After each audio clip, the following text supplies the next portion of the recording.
नमस्कार. बातमी मागची बातमी सांगणाऱ्या विशेष कार्यक्रमात मी तेजल नागरे तुम्हा सर्वांचं स्वागत करते.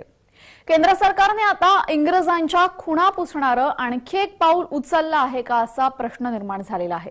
निमित्त झालं राष्ट्रपतींच्या निमंत्रणाचं. एरवी प्रेसिडेंट ऑफ भारत, एरवी प्रेसिडेंट ऑफ इंडिया असं लिहिलेलं पत्र यावेळेस प्रेसिडेंट ऑफ भारत असं लिहिलेलं दिसलं. राष्ट्रपतींच्या निमंत्रणामध्ये प्रेसिडेंट ऑफ भारत असा उल्लेख करण्यात आला. त्यामुळे इंडिया नव्हे भारत असा सगळीकडे बदल करण्यात येणार आहे का? आता भारताचं सर्व भाषेत नाव भारतच असेल का? इंग्रजांच्या खुणा पुसण्यासाठी आणखी एक पाऊल मोदी सरकारने टाकलेलं आहे का? आणि मोदी सरकारच्या घडामोडींमधूनच हे सगळे संकेत समोर येत आहेत.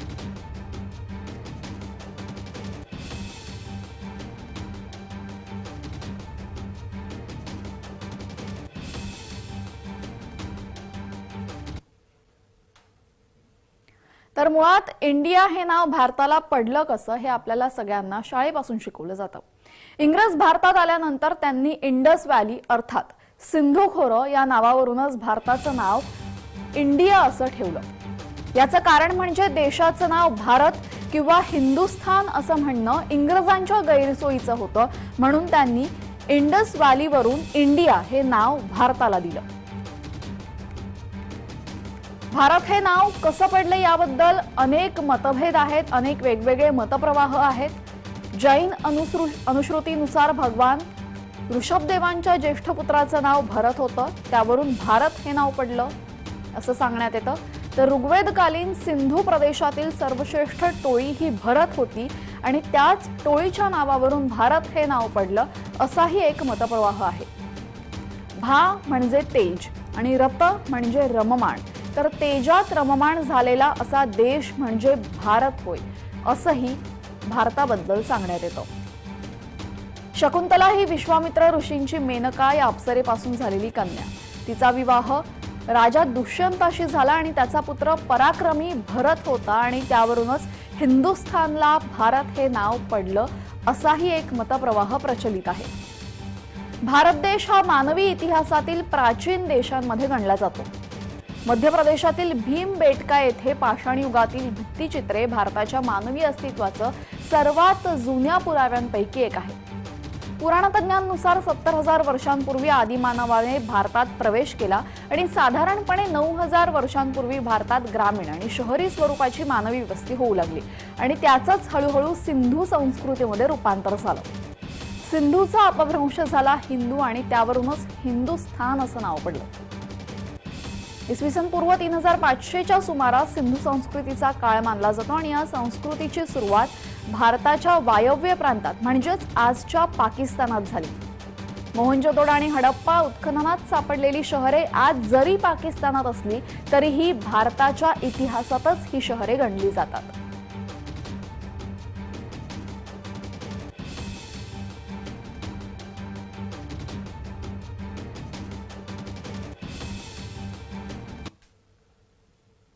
तर सध्या भारतासाठी प्रचलित असलेली 3 नावं आपल्याला माहिती आहे. पहिलं म्हणजे भारत, दुसरं इंडिया आणि तिसरं हिंदुस्थान. पण प्राचीन भारतात आणखीही नावांनी भारत ओळखला जायचा. इतिहासात भारताची इतरही काही नावे आहेत. त्यापैकी पहिलं म्हणजे मेलुहा. आज आपण भौगोलिकदृष्ट्या ज्या भूप्रदेशाला भारत म्हणून संबोधतो त्याच्या विद्यमान सीमा या पूर्वी अस्तित्वात नव्हत्या आणि त्या पलीकडेही भारत वेगळ्या नावांनी ओळखला जात होता. त्याच प्राचीन नावांच्या यादीतील एक नाव म्हणजे मेलुहा. मेलुहा हे नाव प्राचीन सिंधू संस्कृतीच्या संदर्भात वापरलं जात होतं. सिंधू संस्कृतीशी समकालीन संस्कृती असलेल्या मेसोपोटेमिया येथील संस्कृतीच्या प्राचीन शिलालेखांमध्ये मेलुहाचा उल्लेख सिंधू संस्कृतीसाठी पर्यायाने भारतासाठी केलेला आढळतो. दुसरं म्हणजे भारत किंवा भारतवर्ष हे भारतीय संविधानाने निर्धारित केलेल्या 2 नावांपैकी एक आहे. या नावाचे मूळ हे पौराणिक साहित्यात तसेच हिंदू महाकाव्य महाभारतात सापडत असलं तरीही आधुनिक काळात देखील या नावाची लोकप्रियता जनमानसावर किंबहुना भारताच्या स्वातंत्र्य लढ्यात सुद्धा भारत माता की जय या नावाने लोकांना एकसंध ठेवलेलं होतं. भौगोलिकदृष्ट्या पुराणांमध्ये भारताचा उल्लेख दक्षिणेतील समुद्र आणि उत्तरेला बर्फाचं निवासस्थान यांच्यामध्ये वसलेला प्रदेश म्हणजे भारत असा करण्यात आला. भारताचा आकार आणि परिमाणे वेगवेगळ्या प्राचीन ग्रंथांमध्ये भिन्न आहेत, तर अभ्यासकांच्या मते भारत हा राजकीय किंवा भौगोलिक नसून धार्मिक आणि सामाजिक सांस्कृतिक घटक होता. भारताचं तिसरं एक नाव म्हणजे आर्यव्रत. मनुस्मृतीमध्ये भारतासाठी आर्यवत ही संज्ञा वापरण्यात आलेली आहे. मनुस्मृतीमध्ये नमूद केल्याप्रमाणे आर्यवत ही उत्तरेकडील हिमालय आणि दक्षिणेकडील विंध्य पर्वतामधील इंडो आर्यांनी व्यापलेली भूमी होती. आणखी एक नाव प्रचलित आहे भारतासाठी, ते म्हणजे जम्बूद्वीप. जम्बूद्वीप हे नाव भारत देशासाठी अनेक वैदिक ग्रंथांमध्ये आढळतं. याशिवाय आग्नेय आशियाई देशांमध्ये भारतीय उपखंडाचं वर्णन करताना जम्बूद्वीप हीच संज्ञा वापरली गेलेली आहे. पौराणिक संदर्भांनुसार 7 बेटांच्या केंद्रस्थानी जे बेट आहे त्याला जम्बूद्वीप असं म्हटलं जातं. तसंच जैन साहित्यात भारतासाठी नाभी वर्ष ही संज्ञा वापरली गेलेली आहे. राजा नाभी हे ऋषी नभनाथांचे वडील आणि भरतांचे आजोबा होते, त्यामुळे जैन साहित्यात भारताला नाभी वर्ष म्हणून संबोधलं जातं. आणि आपल्या सर्वांनाच माहिती असलेलं आणखी एक नाव म्हणजे हिंदुस्थान. इसवी सन पूर्व 5व्या शतकात पर्शियन साम्राज्याचा डरायस या राजाने सिंधू नदीच्या खोऱ्यात अधिपत्य स्थापन केलं. त्याच्या इराणमधील शिलालेखात तो या भागाचा उल्लेख हिंदुश असा करतो. हिंदुश हा भाग सिंधू नदीच्या खोऱ्यात असल्याचंही तो नमूद करतो. जुन्या पर्शियन भाषेत स चा उच्चार ह होतो, त्यामुळे सिंधू नदीचा उल्लेख हिंदू असा करण्यात आला आणि नदीच्या सभोवतालच्या प्रदेशाचा उल्लेख हा हिंडिस असा करण्यात आला. त्यामुळे सिंधूचं रूपांतर हिंदूमध्ये झालं आणि पुढे स्थान हा प्रत्यय लागून हिंदुस्थान हे नाव तयार झालं.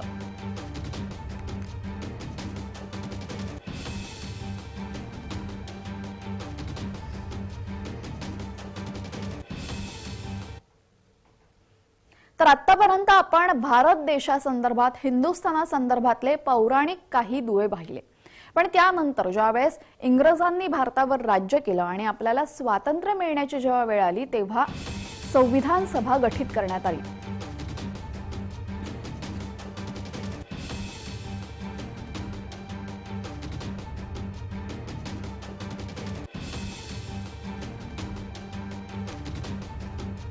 देशाच्या स्वातंत्र्यानंतर संविधान सभेने 29 ऑगस्ट 1947 रोजी डॉक्टर बाबासाहेब आंबेडकर यांच्या अध्यक्षतेखाली मसुदा समितीची स्थापना केली. भारताच्या संविधानात, भारताच्या राज्यघटनेत कलम पहिला आहे, त्यामध्ये भारताचं नाव काय असेल हे नमूद करण्यात आलेलं आहे. तिथे म्हटलेलं आहे इंडिया म्हणजेच भारत. म्हणजेच संविधान सभेने इंडिया आणि भारत या दोन्ही नावांचा स्वीकार केला होता. दरम्यान तिसरं हिंदुस्थान हे नावही मध्ये येत होतं, मात्र कालांतराने हिंदुस्थान हे नाव वगळण्यात आलं आणि भारत आणि इंडिया अशी 2 नावं संविधान समितीने स्वीकृत केली. 17 सप्टेंबर 1949 रोजी चर्चेसाठी हा विषय घेण्यात आला की भारताचं नाव काय असेल. त्यावेळेस इंडिया म्हणजेच भारत हा राज्यांचा संघ असेल असा पहिला लेख वाचला गेला आणि हा लेख वाचल्यापासूनच इंडिया की भारत अशा वादाला सुरुवात झाली, जो वाद अजूनही सुरूच आहे. फॉरवर्ड ब्लॉकचे सदस्य हरी विष्णू कामत यांनी सुचवलं की आधी ठरवा भारत असेल की इंग्रजी भाषेतील इंडिया. दुसरीकडे सेठ गोविंदास यांनी नमूद केलं की भारत हा देश परदेशात म्हणून इंडिया ओळखला जातो, म्हणून इंडिया हे नाव घ्या. तर संयुक्त प्रांतातील पहाडी जिल्ह्यांचे प्रतिनिधित्व करणाऱ्या हरगोविंदास पंत यांनी स्पष्ट केलं की उत्तर भारतातील लोकांना भारतवर्ष हे नाव हवं आहे आणि दुसरं काहीच नकोय. तर इंडिया हा शब्द गुलामगिरीचे प्रतिनिधित्व करतो, त्यामुळे इंडिया हा शब्द वापरू नये असंही त्यांनी त्यांच्या भाषणामध्ये नमूद केलं होतं.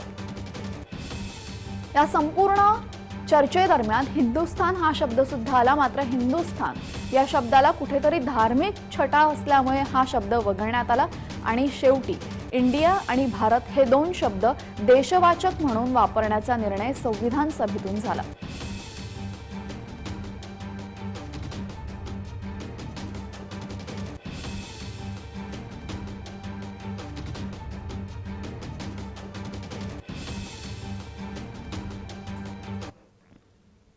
तर केंद्र सरकारच्या निमंत्रण पत्रावर प्रेसिडेंट ऑफ भारत असं लिहिलं गेलं आणि त्यानंतर वेगवेगळ्या प्रतिक्रिया यायला सुरुवात झाली।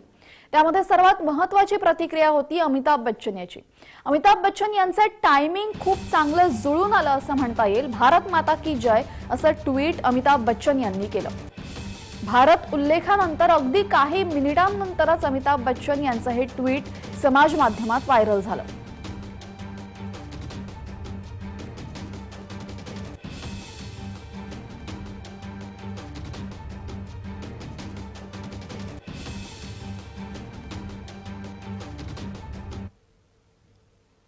तर या संपूर्ण चर्चेमध्ये भारतीय खेळाडूही कुठे मागे हटले नाही। टीम इंडिया नाही तर टीम भारत खेळाडूंनी भारत नाव असलेला टी शर्ट घाला असं आवाहन क्रिकेटपटू वीरेंद्र सहवाग यांनी केलं। वीरेंद्र सहवाग यांनी या संदर्भात ट्विट केलं। प्रेसिडेंट ऑफ भारत असं पत्र जाहीर झाल्यानंतर आणि ते समाज माध्यमांवर दिसल्यानंतर वीरेंद्र सहवाग याने सुद्धा त्याचं मत प्रगट करत पुढच्या विश्वचषकामध्ये इंडिया नाही तर टीम भारत असेल आणि सर्व खेळाडूंनी भारत असं नाव असलेलेच जर्सी घाला असं आवाहन वीरेंद्र सहवागकडून करण्यात आलं। टीम इंडिया नाही तर टीम भारत या विश्वचषकात आपण कोहली, रोहित, बुमराह, जडेजा यांनी सगळ्यांनी भारताचा जय जयकार केला पाहिजे आणि आपल्या हृदयात भारत असू दे। प्रत्येक खेळाडूने भारत असलेली जर्सी घाला असं आवाहन सहवागने केलं।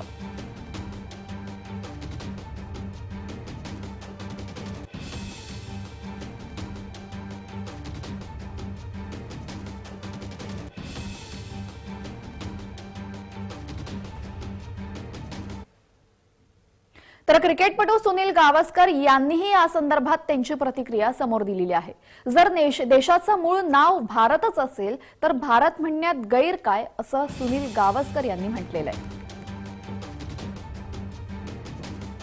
सरकार जर यापुढे इंडिया नाव न देता फक्त भारत हे नाव ठेवत असेल आणि नाव बदलत असेल तर हरकत काय आहे। देशाचं मूळ नाव जर भारतच असेल तर त्यामध्ये गैर काय असा सवाल यावेळी सुनील गावस्कर यांनी उपस्थित केला।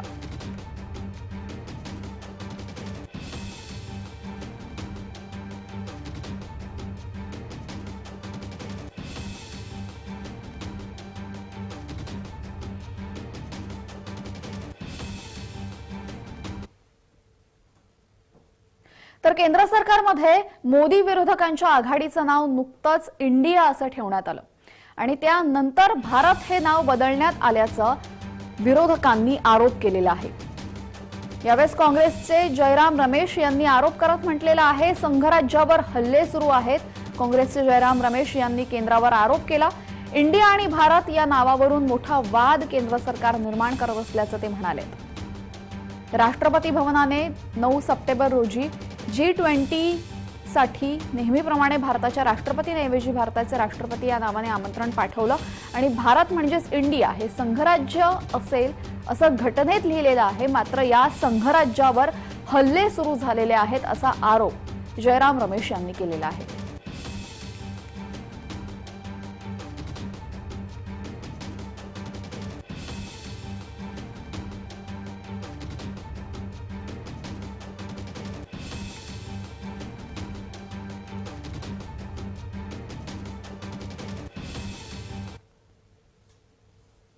तर आज हे पत्र संपूर्ण समाज माध्यमांवर व्हायरल झालं। मात्र या संदर्भात संघाचे मोहन भागवत यांनी एक वक्तव्य केलं होतं ते आपण पाहूयात। हम सब लोग इंडिया शब्द का उपयोग करना छोड़ दें और भारत शब्द का उपयोग करना प्रारंभ करें।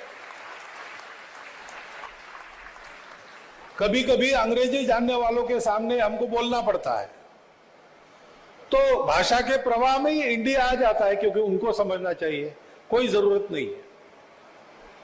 जो विशेष नाम होते हैं उसका भाषांतर नहीं किया जाता, दुनिया में कहीं नहीं करते। ऐसे हमारा भारत देश है, सदियों से उसका नाम है।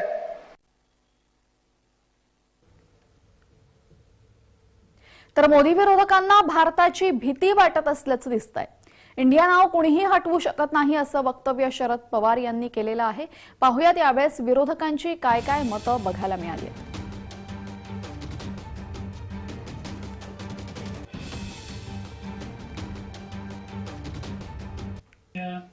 संस्थेच्यामध्ये सहभागी झालेली राजकीय पक्ष आहेत त्याच्या प्रमुखांची उद्या बैठक बोलवलेली आहे आणि त्या बैठकीत त्या गोष्टीचा विचार होईल.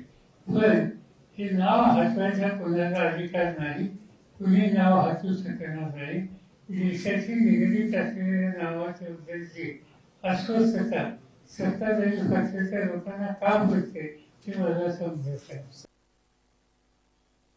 ये पूरी तरीके से साफ हो गया है कि ये लोग डरे हुए हैं. कुछ दिन पहले तक वोट फॉर इंडिया बोलते थे, अब जो है इंडिया का नाम छुपा करके भारत लिख रहे हैं. लेकिन भारत इंडिया में क्या अंतर है? कोई अंतर नहीं है. भारत ही इंडिया है, इंडिया ही भारत है. हर स्कीम से हटाना पड़ेगा नाम, कहाँ हर मिनिस्ट्री से कितना खर्चा कराएंगे. इतना में तो एक अलग राज्य का जो है खर्चा जो है वो बन जाएगा. पार्टियों का अलायंस इंडिया बन जाता है तो वो देश का नाम बदल देंगे. देश तो 140 करोड़ लोगों का है, किसी एक पार्टी का देश थोड़ी है. कल मान लीजिए इस इंडिया अलायंस ने अपना नाम बदल के भारत रख लिया तो फिर भारत भी बदल देंगे. फिर क्या भारत का नाम बीजेपी रखेंगे या भारत का नाम फिर क्या रखेंगे? मान लो इंडिया अलायंस ने कल एक मीटिंग करके अपना नाम इंडिया से बदल के भारत रख लिया तो क्या ये फिर भारत का नाम भारत बदल देंगे? ये क्या मजाक है? मला एक कळत नाही की देशामध्ये राष्ट्रपती पदाचं जे महत्व आहे, त्याची गरिमा आहे, ती देशाच्या प्रधानमंत्र्यांनी संपवण्याचा प्रयत्न केलाच आहे.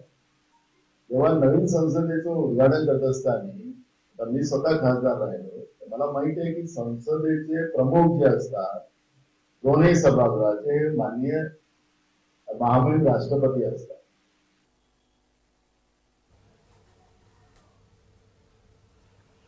तर इंग्रज भारतात आल्यानंतर त्यांनी इंडस व्हॅली अर्थात सिंधू खोरा या नावावरून भारताचं नाव इंडिया असं ठेवलं. याचं कारण की त्यांना देशाचं नाव भारत किंवा हिंदुस्थान असं म्हणणं गैरसोयीचं होतं. मात्र आता केंद्र सरकारने इंग्रजांच्या गुलामगिरीच्या सर्व खुणा मिटवण्याचं व्रत घेतलेलं आहे का असा प्रश्न या निमित्ताने उपस्थित झालेला आहे. कारण की आगामी G20च्या एका समारंभासाठी निमंत्रण देण्यासाठी प्रेसिडेंट ऑफ भारत असं एका पत्रावर लिहिलं होतं. एरवी प्रेसिडेंट ऑफ इंडिया असं लिहिणारे आता प्रेसिडेंट ऑफ भारत लिहित आहेत आणि याचमुळे इंग्रजांच्या सर्व खुणा मिटवण्याचं काम केंद्राकडून होत आहे का आणि मोदी सरकारच्या सर्व घडामोडींमुळे असेच संकेत समोर येत आहेत. याच्यावर विरोधकांनी मात्र मोठ्या प्रमाणात टीका टिप्पणी केलेली आहे. विरोधकांच्या केंद्रीय आघाडीचं केंद्रात मोदींना टक्कर देण्यासाठी विरोधकांनी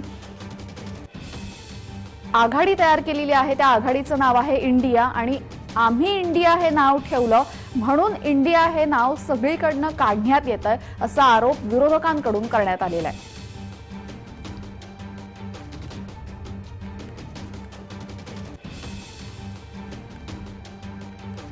आपण बघितलं पौराणिक काळामध्ये सुद्धा भारत हे नाव उल्लेख केला गेलेला आहे. अनेक पौराणिक ग्रंथांमध्ये म्हणा भारत नावाचा उल्लेख आहे आणि भारता व्यतिरिक्तही अनेक नावं आहेत. त्यापैकी एक आहे मेलुहा. मेलुहा हा जो प्रदेश आहे हाच भारत असल्याचं म्हटलं जातं. मेसोपोटेमिया या संस्कृतीने सिंधू संस्कृतीला पर्यायी शब्द म्हणून मेलुहा या शब्दाचा वापर केलेला होता. मेलुहा हे नाव प्राचीन सिंधू संस्कृती संदर्भात मेसोपोटेमिया ही सिंधू संस्कृतीशी समकालीन संस्कृती होती आणि त्यांनीही वापरलं होतं. या संस्कृतीच्या प्राचीन शिलालेखांमध्ये मेलुहाचा उल्लेख सिंधू संस्कृतीसाठी पर्यायाने भारतासाठी केला गेला. तसेच भारत या नावाशी सुद्धा अनेक दंतकथा पौराणिक कथा जोडल्या गेलेल्या आहेत. भरत किंवा भारतवर्ष हे भारतीय संविधानाने निर्धारित केलेल्या नावांपैकी आहे आणि मूळ पौराणिक साहित्यात तसेच हिंदू महाकाव्य महाभारतात याचा उल्लेख सापडतो. आधुनिक काळात सुद्धा या नावाची लोकप्रियता मोठ्या प्रमाणात आहे. दरम्यान भारताच्या स्वातंत्र्य लढ्यात भारत माता की जय या एका घोषणाने संपूर्ण भारतीयांना एकसंध ठेवलेलं होतं. भौगोलिकदृष्ट्या पुराणांमध्ये भारताचा उल्लेख दक्षिणेतील समुद्र आणि उत्तरेला बर्फाचं निवासस्थान यांच्यामध्ये वसलेला प्रदेश म्हणजेच भारत असा करण्यात आला। वेगवेगळी परिमाणे वेगवेगळ्या प्राचीन ग्रंथांमध्ये भिन्न आहेत आणि अभ्यासकांच्या मध्ये भारत हा राजकीय किंवा भौगोलिक नसून धार्मिक आणि सांस्कृतिक घटक होता। ऐन गणपतीमध्ये आता केंद्र सरकारने 5 दिवसांचं विशेष अधिवेशन बोलवलेलं आहे। या 5 दिवसांच्या विशेष अधिवेशनामध्ये भारताचं नाव हे फक्त भारत, इंडिया आणि भारत हे दोन्ही नाही तर फक्त भारत असं करणार का? केंद्र सरकार या संदर्भात अध्यादेश जारी करणार का? केंद्र सरकार संविधानाचा, राज्यघटनेचा कलम 1 बदलणार का? या अधिवेशनाच्या माध्यमातून हे पाहणं आता महत्त्वाचं ठरणार आहे। भारताला आणखी एक नाव आहे ते म्हणजे आर्यव्रत। आर्यव्रत मनुस्मृतीमध्ये भारतासाठी उल्लेख करण्यात आलेली संज्ञा आहे। तर मनुस्मृतीमध्ये नमूद केल्याप्रमाणे आर्यव्रत ही उत्तरेकडील हिमालय आणि दक्षिणेकडील विंध्य पर्वतरांगांमधील इंडो आर्यांनी व्यापलेली भूमी होती। तसेच भारताला आणखी एक नाव आहे ते म्हणजे जम्बूद्वीप, जे नाव भारत देशासाठी अनेक वैदिक ग्रंथांमध्ये आढळतं। याशिवाय आग्नेय आशियाई देशांमध्ये भारतीय उपखंडाचे वर्णन करताना जम्बूद्वीप हीच संज्ञा वापरली गेलेली आहे। पौराणिक संदर्भांनुसार 7 बेटांच्या केंद्रस्थानी जे बेट आहे त्याला जम्बूद्वीप असं म्हणतात। तर जैन साहित्यामध्ये नाभी वर्ष ही संज्ञा भारतासाठी वापरली गेलेली आहे। देशाच्या स्वातंत्र्यानंतर संविधान सभेने 29 ऑगस्ट 1947 रोजी डॉक्टर बाबासाहेब आंबेडकर यांच्या अध्यक्षतेखाली मसुदा समितीची स्थापना केली। त्यानंतर 17 सप्टेंबर 1939 रोजी हा विषय चर्चेसाठी घेण्यात आला की आपल्या देशाचं नाव काय असेल, हिंदुस्थान, भारत की इंडिया। त्यावेळेस इंडिया म्हणजेच भारत राज्यांचा संघ असेल असा पहिला लेख वाचला गेला आणि तेव्हापासूनच सुरुवात झाली इंडिया की भारत या वादाला। फॉरवर्ड ब्लॉकचे सदस्य हरिविष्णू कामत यांनी सुचवलं होतं की भारत असेल तर इंग्रजी भाषेतील इंडिया, तर दुसरीकडे सेठ गोविंददास यांनी नमूद केलं होतं की भारत हा देश परदेशात इंडिया म्हणून ओळखला जातो। तसेच संयुक्त प्रांतातील पहाडी जिल्ह्यांचे प्रतिनिधित्व करणाऱ्या हरगोविंददास पंत यांनी स्पष्ट केलेलं उत्तर भारतातील लोकांना भारत वर्ष हे नाव हवंय। इंडिया हा शब्द गुलामगिरीचे प्रतिनिधित्व करतो आणि त्यामुळेच इंडिया हा शब्द वापरू नये यासाठी संविधान सभेमध्येही अनेक जण आग्रही होते। दरम्यान हिंदुस्थान या शब्दाला धार्मिक छटा असल्यामुळे हा शब्द वगळण्यात आला आणि भारत म्हणजेच इंडिया, इंडिया म्हणजेच भारत अशा वाक्याने संविधानाचा कलम 1 सुरू झाला।